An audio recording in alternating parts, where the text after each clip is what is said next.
जी नाज़रीन, इस वक्त हम मौजूद हैं नेक मोहम्मद ताहिर साहब के पास, जो कि कंट्रोलर दी कम्प्रीहेंसिव स्कूल सिस्टम पार्क। आइए इनसे मुलाकात करते हैं। सबसे पहले तो बात करते हैं स्कूल बनाने का कोई खास मकसद। जी अस्सलाम वालेकुम। जी, स्कूल बनाने का मकसद सिर्फ और सिर्फ यही है कि तालीम को आम किया जाए और वो बच्चे जो कि या वो वालिदैन जो ज़्यादा अफोर्ड नहीं करते उनको कम फीस पे मेयारी तालीम दी जाए।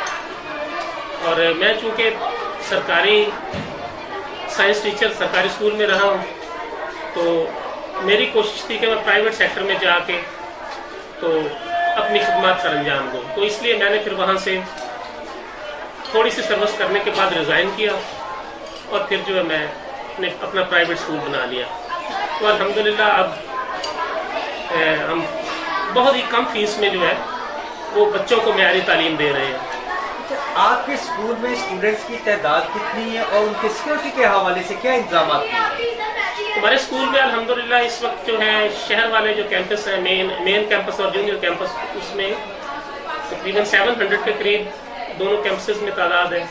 और जो हमारा जूनियर दूसरा रूरल कैंपस जो है वो अड्डा फरीदकोट पे है, वहाँ भी 500 के राउंड अबाउट हमारी तादाद है। अच्छा, आपके स्कूल में बच्चों का तो सही बात बोर्ड से रिजल्ट के हवाले से कुछ बताएंगे? जी अल्हम्दुलिल्लाह हर साल बेहतरी आ रही है। और पिछले साल जो है 2018 में हमारी बच्ची सादिया रियाज ने गर्ल्स में जिला पाकपतन में तीसरी पोजीशन हासिल की थी।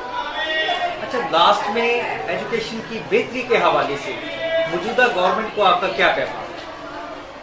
मौजूदा गवर्नमेंट को यही पैगाम है कि असातिज़ा कराम की इज्जत का ख्याल रखें और उनकी जितनी भी परेशानियां उनको हल करने की कोशिश करें, क्योंकि जब तक उस्ताद फ्री होके तमाम मसाइल से वो फ्री नहीं होगा उस वक्त तक वो बच्चों को अच्छी तरह कंसंट्रेशन से पढ़ा नहीं सकेगा। ठीक है।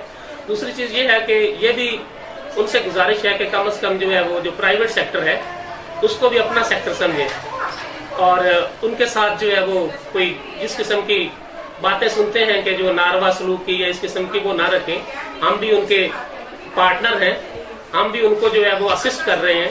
इसलिए उनकी मेहरबानी है कि ये जो है ना प्राइवेट या जो है पब्लिक सेक्टर का जो है ना ये डिफरेंस खत्म करके तमाम लोगों को, तमाम स्टेक होल्डर्स को साथ लेकर चले। बहुत बहुत शुक्रिया जी नाज़रीन, ये थे नेक मोहम्मद ताहिर साहब।